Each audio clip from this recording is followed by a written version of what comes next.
Welcome to episode 90.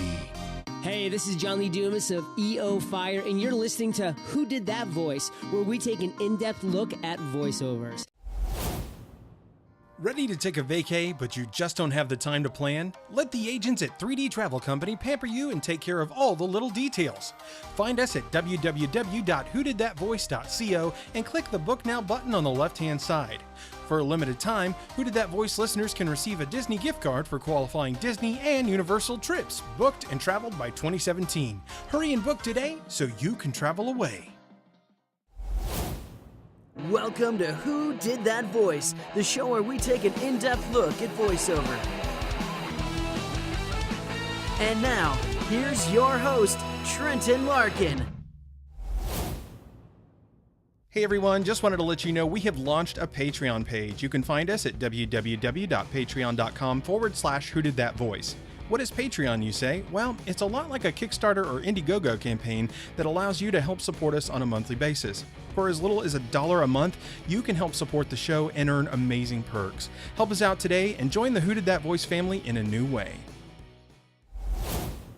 Hello everyone and welcome back to the show. Today I am super excited to be bringing you another interview with an X-Men. We are speaking with Beast today from X-Men the Animated Series. As you may have heard last episode, this is my absolute favorite rendition of X-Men in the animated form, and these characters from the 92 series were my absolute start and introduction to the world of Marvel. So I hope you guys enjoy some clips from Beast and the interview to follow. As Archimedes said when he discovered the principle of displacement, Eureka. But the cover looked pretty good. Thomas Wolfe, an old favorite. I thank you. How you doing in here? Stone walls do not a prison make, nor iron bars a cage. What's in a name? That which we call a rose, by any other name would smell as sweet. The joys of marriage are the heaven on earth, life's paradise. The soul's quiet sinews of concord, earthly immortality. John Ford, 1630. Though I am always in haste, I am never in a hurry. John Wesley. Now sit back, relax, and enjoy the show. Hello everyone and welcome to another episode of Who Did That Voice. Today I am super excited to be bringing you an interview with George Buza. George, thank you so much for joining me today. Oh, my pleasure. Well, George, it's such an honor to be speaking with you. We're going to dive into some pretty awesome stuff today. But the very first thing I like to do when I have a guest on the show is get to know them. And so who was the young boy George growing up into the man he became, and how did he get into acting and more specifically voice acting?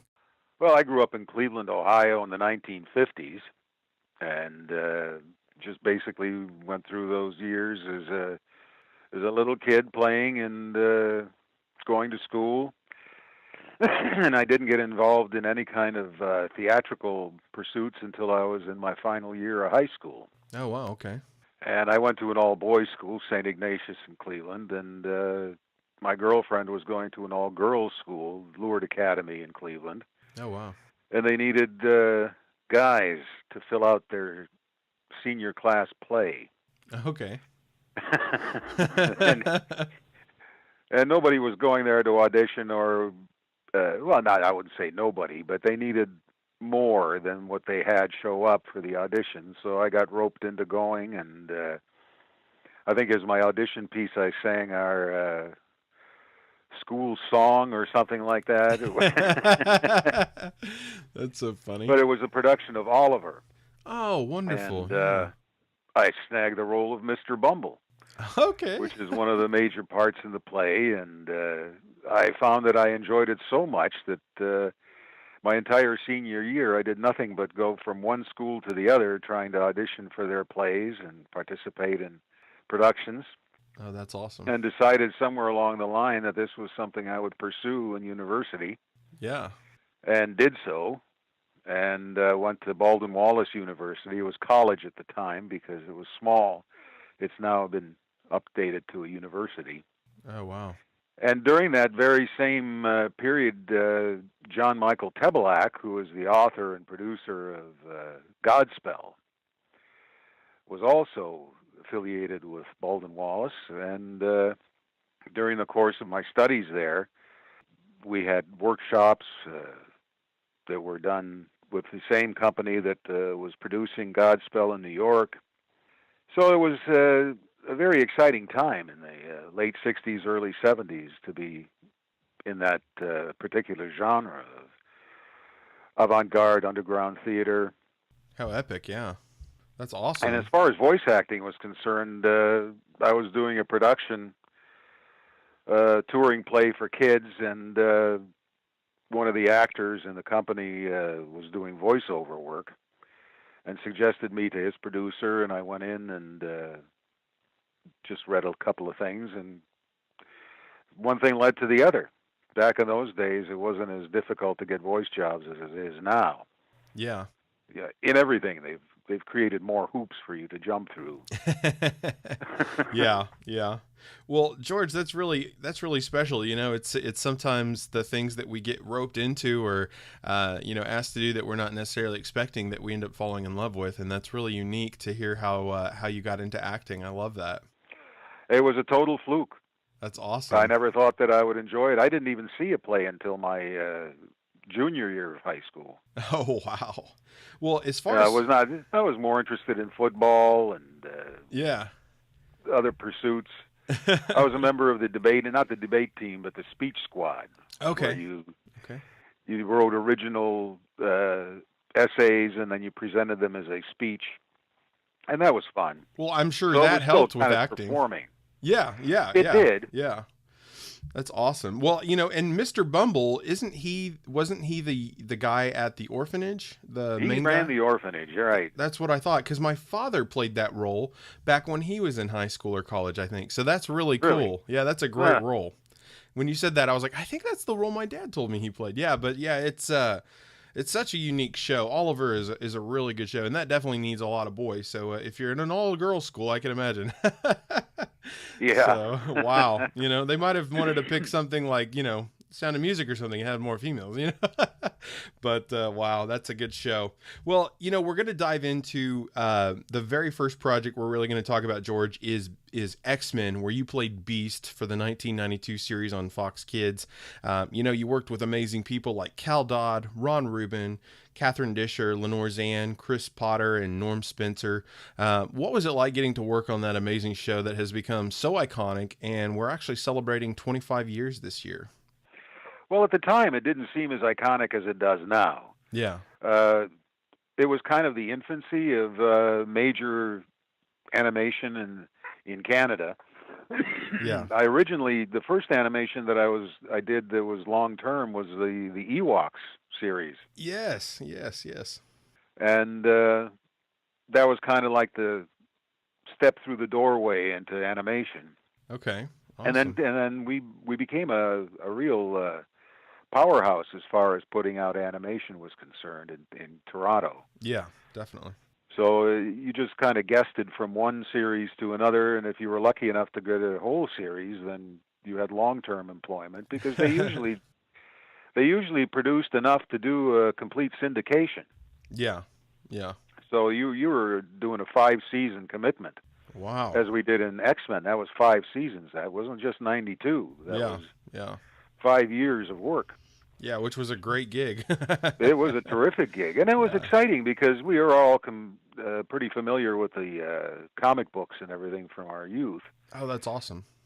So, it's one of those things that I'm still kicking myself at. My mother threw out all my old comic books and baseball cards. So. Oh my word! No. Yeah, no. Very sore spot there. Yeah. Oh, I would totally be sore. Don't leave things at home when you leave. What, you wanted those, but you left them here? Yeah, no, they were just taking up space. And, they were worth a fortune. No kidding. You threw away my retirement. Thanks, Mom.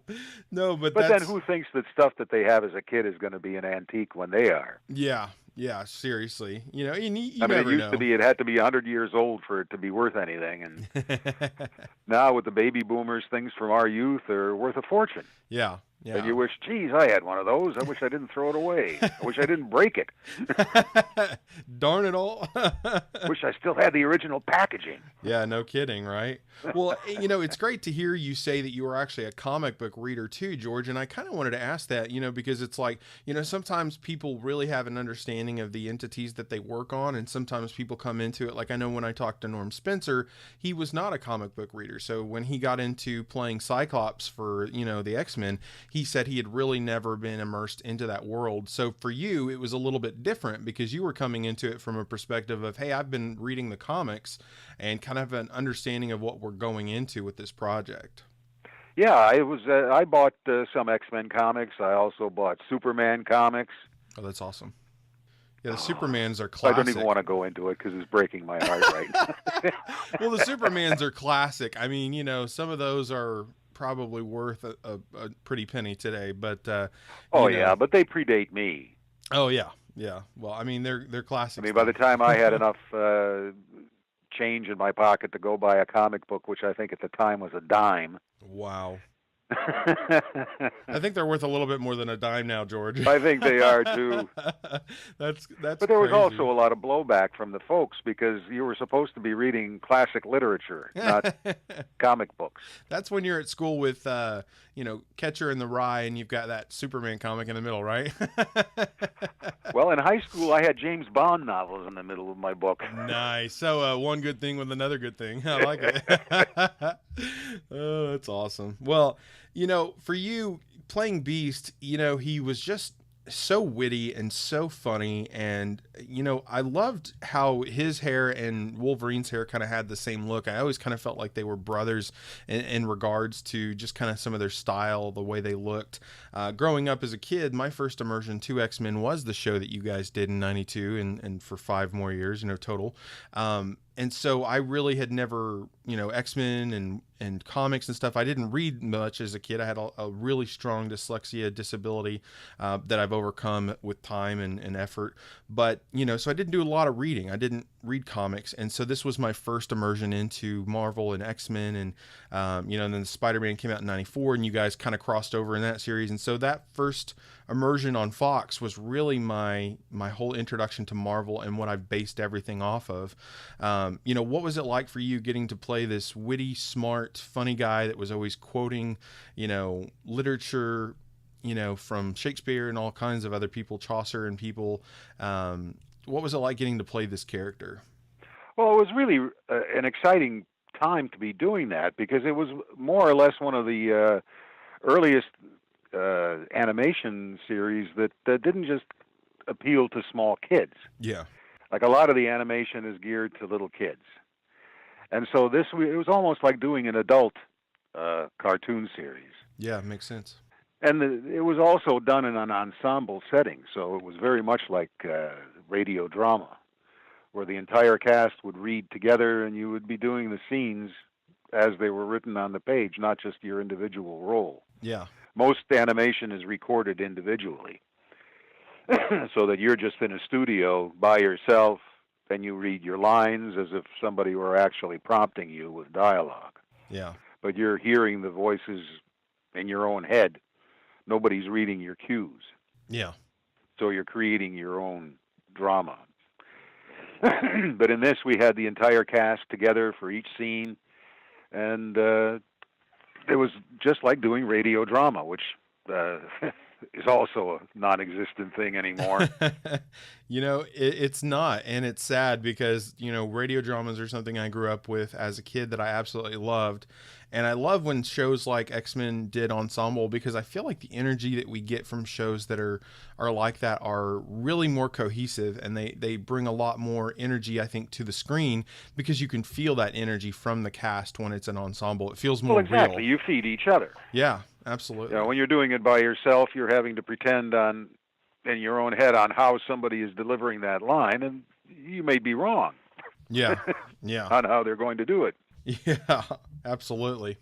Well, it's really awesome that you got to play Beast, George, and you really did shape my world. Beast with you was my first immersion in that character, along with all of your other amazing castmates that played these awesome characters, from Wolverine to Morph to Cyclops and Jean Grey and Rogue, and all of the others. You know, it was my first immersion, and I thank you because I became a huge Marvel fan as a kid because of this show, and it really shaped my future for being the geek and nerd that I am. So thank you, George. It's all your fault. Well, I'm glad we contributed to something. Yeah, you know, but you guys, you really left a mark, and the legacy that you guys had as a cast has been impacting people and is still impacting people to this day, because it is a show that people are still raving about because of the quality of the animation, the acting, and just the script writing was just amazing. I mean, they had really solid scripts that weren't just, wow, nobody put any effort into the show, they just slapped it together. You know, they really put time and effort into these shows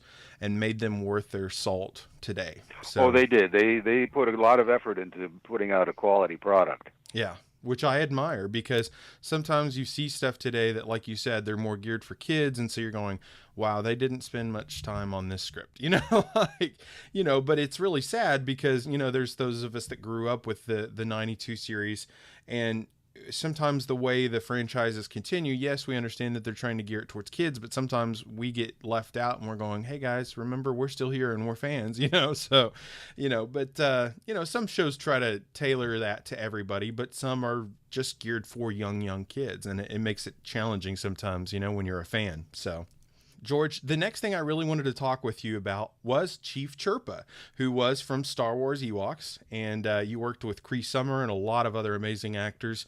What was it like getting to work on that series from 1985? Well, that was kind of like my first real introduction into animation. That was what I would say would be the first big break I had in animation. Awesome. That one we did not ensemble, but individually. So there wasn't the same kind of atmosphere as there was on X-Men. Yeah. But again, we had people from Lucasfilm who were riding shotgun on it and making sure that everything was done according to their specs. Yeah. So that was also very exciting because of the success of Star Wars. Yeah, for sure. So you felt you were doing something really special. Absolutely. And I was a huge fan. I mean, Star Wars was one of those movies when you walked out of the theater, you went in the wrong direction, because you were so stunned by what you'd seen. Yeah. And this was, I remember back in university when I was taking drama history, that one of the professors there said that you can really tell when you've seen a spectacular play when you're walking in the wrong direction when you walk out of the theater and you realize 3 or 4 blocks later that wait, this isn't where I live. And that is funny. I've never heard that. You're so engrossed in what you've seen. And Yeah. that's the way that I felt when I saw the first Star Wars. It just blew me away. Yeah, I bet. And to actually be a part of that when it went to animation was it was a huge kudos, you know. Yeah. To be able to say that you were a part of that. Well, it's become part of the lore of the whole thing, you know, and those early animations for Star Wars are very unique, very stylistically different from things that we have, especially in today's world of animation. And it's just really cool that you were part of that, because it was the early days. And I think sometimes the stuff we got from Star Wars in the earlier days, of course, were closer to George Lucas's heart first and foremost. And, you know, he definitely had more of a touch on those compared to what we see nowadays. Not that what we see from Star Wars isn't great, but it was just closer to, you know, his heart, and he was the one that actually worked on those directly. So that's really cool that you were a part of that franchise for Star Wars, George. And also, during the period we were doing X-Men, I was doing a live series or a live-action series that was also part of Lucasfilm, which was Maniac Mansion. Oh, okay. Maniac Mansion. That was the brainchild of a lot of the people, Eugene Levy and Joe Flaherty from SCTV, where I played a mutated 4-year-old kid who had... his dad was a mad scientist who conducted all these experiments in his basement. And I was chasing a ball and wandered into some sort of chamber that he had. And my uncle ran in there after me, and the chamber activated, and I turned out to be this giant 4-year-old kid, and my uncle turned into a fly. Wow. And we did 3 seasons of that, which was on the Family Channel. That's funny. but I actually met George Lucas because he came down and brought the original laser swords from Star Wars for our finale episode. No way. Yeah.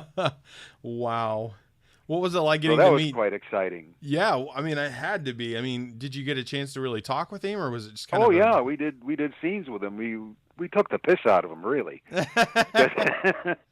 Wow. Anybody who came on the show was pretty much subjected to our sense of humor, or their sense of humor, who were the writers.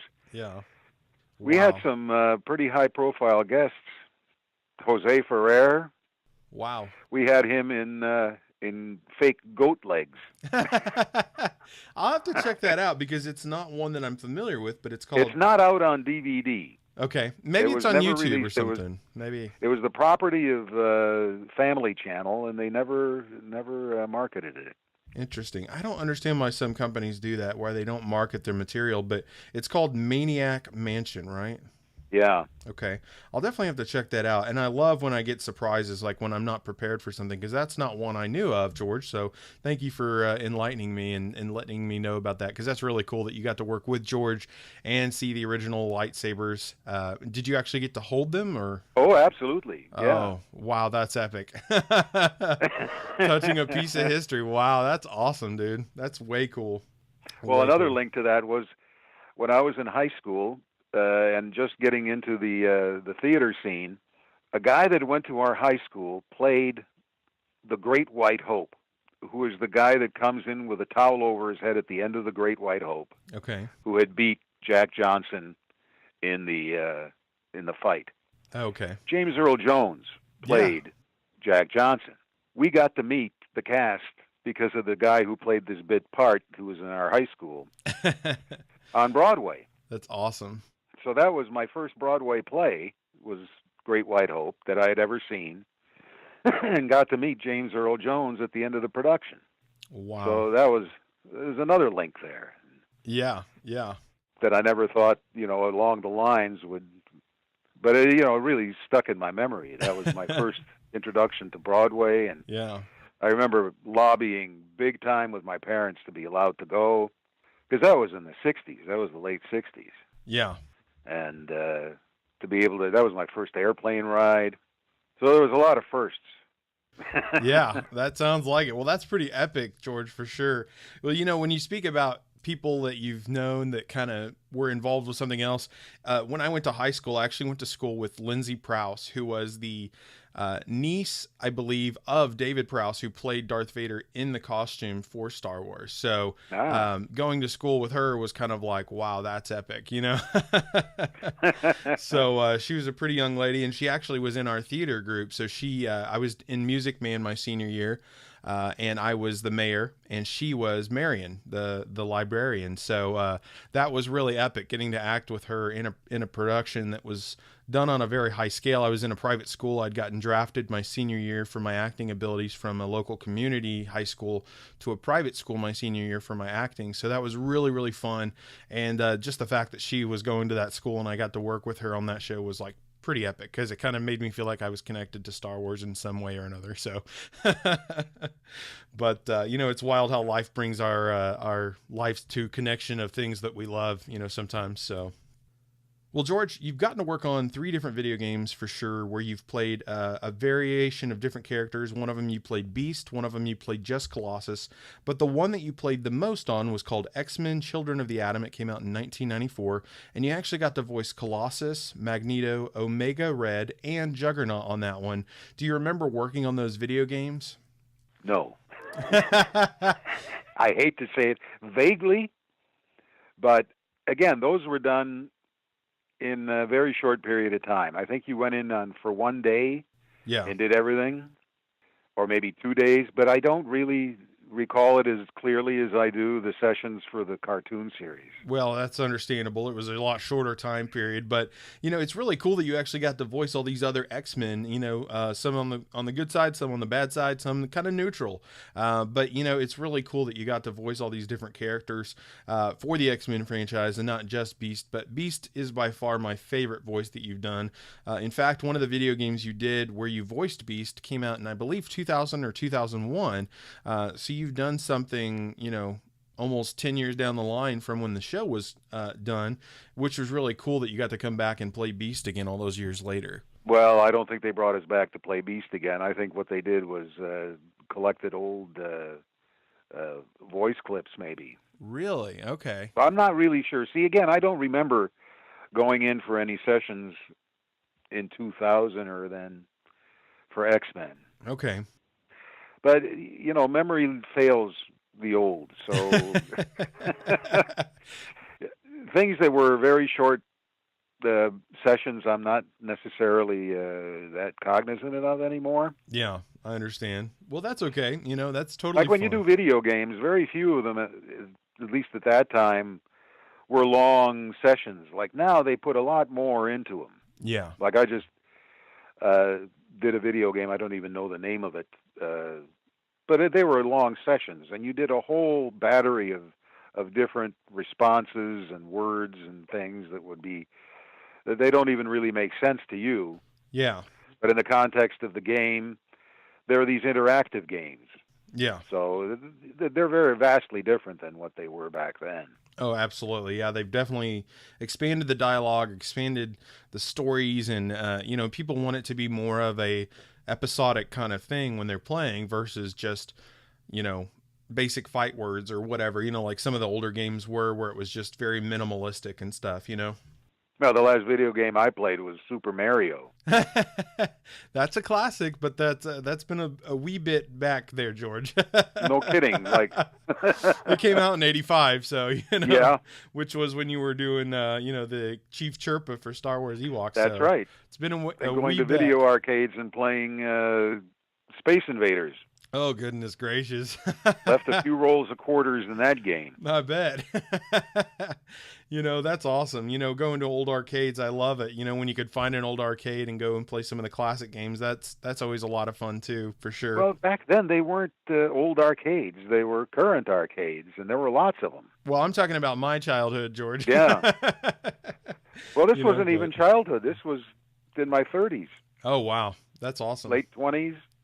It was kind of like Tron. We had a video arcade not far from our house, and we got bored and nothing on TV. We'd go play video games for a while. And they really don't have arcades like they used to. I feel like when, back in the 80s and 90s and stuff, maybe 70s too, they had a lot more arcades. And today it's like very limited where you can actually find places to go play games like that anymore, But I guess maybe that's because everyone has one in their home. Find a video store anymore. Yeah, no kidding. Well, I mean, because everyone has or online, or you buy it.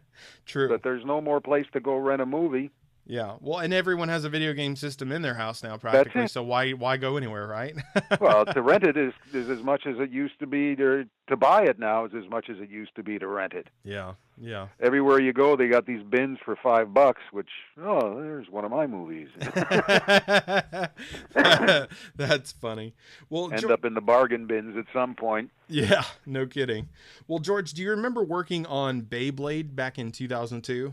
Oh, yeah. Yeah, Awesome. That I do remember. Awesome. Well, you played Grandpa on that one, I believe. Is that correct? Yeah, Kung Fu Grandpa. Kung Fu Grandpa. What was it like getting to work on that show? Because that's one that I actually really loved. And my brothers, actually, I integrated them. When they watched that show with me, they were, 5 and 7, I think. And they ended up watching Beyblade with me, fell in love with it. And now my brothers are like hardcore anime lovers because of that show. Well, that was a lot of fun to do. I mean, that was kind of like being Kato and the Green Hornet. Yeah, yeah. Because Grandpa would suddenly show up unexpectedly and force his grandson to do a bunch of martial arts in the middle of something else. Yeah. Like, whoa, why are you here? Yeah. Yeah, he was quite funny, and it was fun. I didn't realize that was you until I was doing my research, and I was like, no freaking way, that's George. So that was really cool for me to learn, because Beyblade was a really cool show. So, well, that's still around. It is. They it's did still another very popular. version of that again. Yeah. And they still sell the Beyblades. Yeah, they do. Yeah, they do. It's spawned kind of like Pokemon. It's had several renditions where they've kind of evolved it and stuff. Beyblade, whatever, XT or whatever they call it. But there's been several different versions since the original. But you were part of that legacy too, that spawned off a whole other the chain very of first shows. one. So, yeah, which is really cool. Well, George, it's been so awesome talking with you today. I've got 2 more questions and we will wrap this interview up. And the first of the 2 is, what kind of advice would you give to somebody who's looking at joining this world of acting? Well, that's a difficult question because it is a very, very hard road. Yeah. And I used to do these professional career days in high schools where you would go and try and enlighten the students as to what would lay ahead if they chose your path. Yeah. And I kind of laid out a very bleak outlook because it is so difficult, and there is so much letdown and rejection involved in choosing that path that you really have to steel yourself against it. Now, I remember when I was an apprentice actor and we were having a session with the one of the professional actors in the like union actors in the company, who was giving us the same type of career advice. And Yeah. he said, you can't take the rejection personally. He said, when you don't get the part, you just have to tell yourself that they weren't looking for me. And, now when you're a senior citizen, you're going up for certain roles that you used to play when you were in your 40s and 50s. You think, geez, I'm too old for this, But they still give you an audition because they're being gracious. Yeah. And, you're getting that same rejection you used to get when you were a novice actor. But now you figure, I do take it personally. Yeah. So you really have to have a tough skin. Yeah. Tough skin. And you have to have a lot of dedication. And I also used to tell the kids that you have to develop as many skills as you possibly can. Yeah. Because you never know what you're going to be asked to do. And the other thing is you don't lie about what you can do. Because you'll be bound to do that. Well, because they will expect you to go out there and do it with some proficiency, Yeah. like riding a motorcycle or riding a horse. And possibly riding a motorcycle would be easier because you have more control over it than you would do with an animal. Yeah. I realized that because I never lied about being able to ride a horse, but they still forced me to do it. That's funny. And neither one of us were happy. Not the horse, not me. That is funny, George. But stick-to-itiveness, you really need the dedication, and you also have to have a realistic approach that if it doesn't happen for you, you don't sit there for 40 years waiting tables thinking, well, tomorrow will be my next break. You have to kind of give yourself a timeline that if things don't happen by a certain point, you got to find something else to do. Yeah. And even my folks used to say, get yourself a backup plan, which I never did. But then I never really needed it because I pretty much coasted from one gig to the other my entire career until I became a senior, at which point a lot of times they don't want you anymore. Yeah. They're not writing parts anymore for the older actors, and even the big stars who have reached their senior years, they're producing their own stuff. Yeah. Just to get any work. And this is why you get, movies like The Replaceables and, they're old action actors who are old. Yeah. So they've got to do their own stuff so they can still keep doing it, like Steven Seagal. Yeah. I got new hair and I can still fight. Yeah, no, I've seen, I've noticed that, as a kid growing up, you start seeing actors that just start producing a ton and they don't necessarily act as much. And I always kind of wondered about that, but it's kind of like they've gone out of the point when people really want to see them as much, or I don't know, and then you start seeing them produce a ton of stuff. But, it's. Well, this business pigeonholes you more than you realize. And once you've done 2 or 3 things in a row that are similar, that's the way they will view you. So as soon as you try and break out of that, they go, "Oh no, he's a fight guy, he's an action guy." Or Yeah. the transition to being a kindly old grandfather after you've been the bad guy for 40 years. That's the way people see you because there's so much identification from what your past glories were to what you are today. Yeah. That eventually they just say, well, he was great in his day, but now, let's move on. Yeah. Let's get somebody like him. There's an old actor joke about, it ends up, let's get somebody like him. You remember that one guy? Yeah. I want him, but 20 years younger. Well, that's crazy, but it's true and it's understandable. But and the funny thing is, with being an actor, you should be able to be more versatile. But sometimes, like you said, once people see you as something in particular, you're kind of stuck in that based on what other people think, not based on the abilities you have. Versatility is not a subjective thing. Yeah, because you're dealing with something very objective, and that's your body. That's your tool. A mechanic, he can be any age. As long as he can lift a wrench, he can still work on a car. Yeah.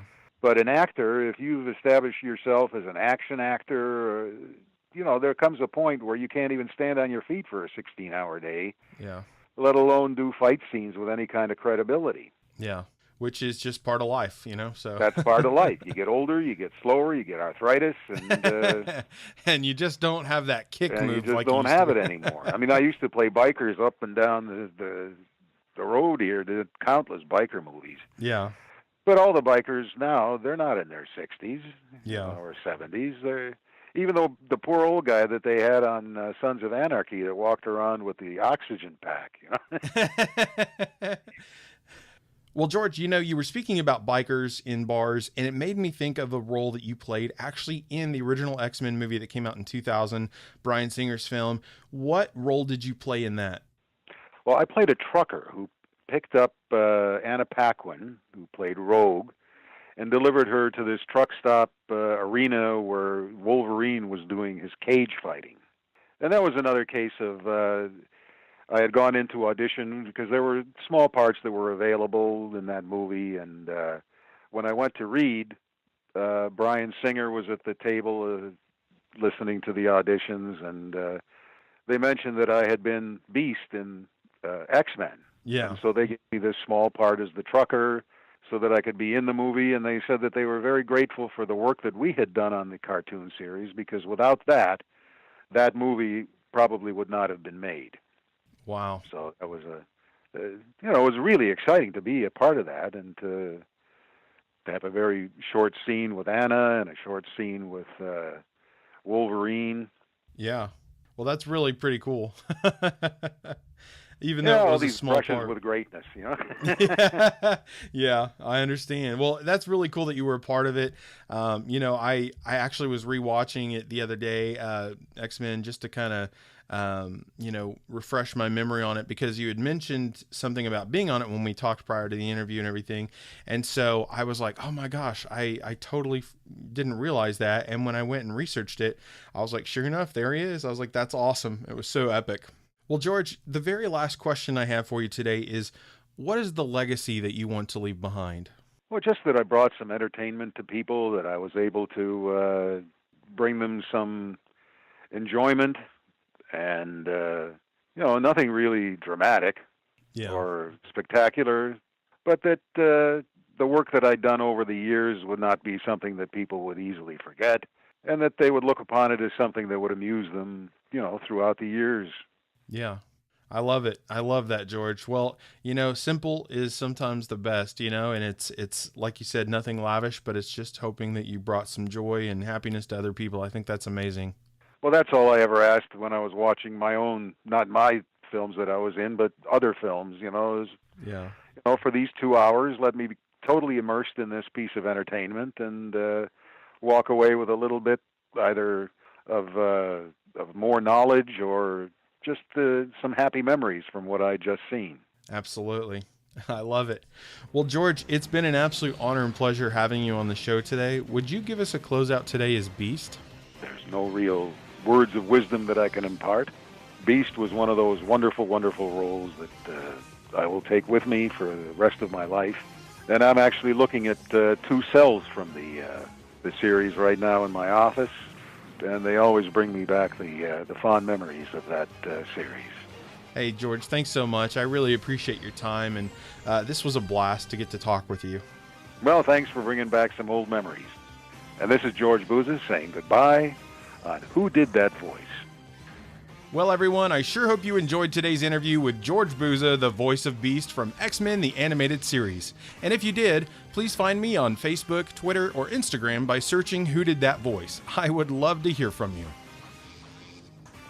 You know, a question you might ask yourself is, where can I listen to Who Did That Voice? That's an excellent question.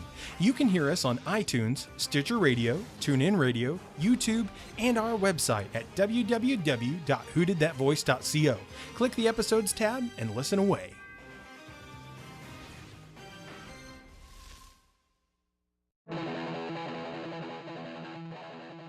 Well, everyone, that's all the time we have for this episode. Join us next time for our special guest, Cal Dodd, the voice of Wolverine from X-Men the Animated Series. You won't want to miss this episode. Hey, do you ask yourself who did that voice? Well, if you do, go to our website, www.whodidthatvoice.co, and click on the Episodes tab. Choose an actor, pick their name, and see pictures from the different characters they voiced in their career. Thank you for joining us today. We'll see you next time for more discoveries on Who Did That Voice.